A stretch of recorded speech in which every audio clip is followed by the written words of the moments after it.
have another book review for you. This is Lost Japan by Alex Kerr, translated by Bodhi Fishman.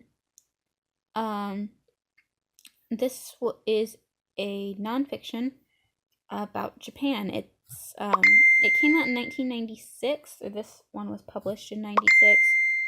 Sorry for the dinging. So it doesn't go past that point, obviously. So it's a little out of date as to saying like what's current. I would love to see something like this that is current to now, like 20 years later.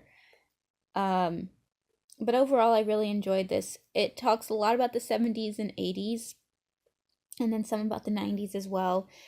It's just this guy's experiences. He's American, but he lives in Japan, has done for like 20 years at this point. At the point this was written. It's translated, though, because he wrote it in Japanese. So I found that really interesting. But it talks about how traditional Japanese culture is dying out.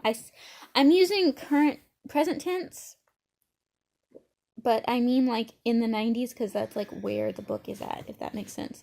But it talks about how traditional Japanese culture is dying out and what may or may not happen, and kabuki and art and this traditional house he redid, and just all sorts of things. It started out as a bunch of articles that he wrote for a magazine. Then he revised them into a book. And then he had a really hard time translating it himself. So he had somebody else translate it. And then revised it and like updated it for 96, which was when this came out, or 93 or whatever. And then published it in English. And yeah. I'm not describing it well. Look up like a description, but this is really, really good, and I would highly recommend it. I gave it 4 stars on Goodreads, a 4.75 stars.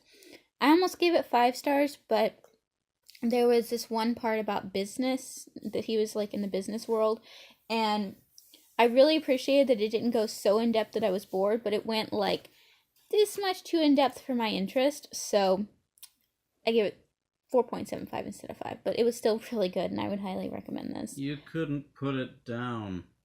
Yeah, I couldn't read anything else. I couldn't read my Kindle at work. The only other thing I could read was like audiobooks in the car, because I was enjoying this and wanting to read this so much that I could not concentrate on any other book that I got a hold of. I set aside a physical book and a Kindle book and just had to read this. So it was really good. Would highly recommend. Can't think of anything else to say. Have you guys read this? Questions, comments, opinions, let me know down below. I'd love to discuss it with you. You know I love discussing things with y'all. Otherwise, don't forget to subscribe, and I will see you guys next time. Bye.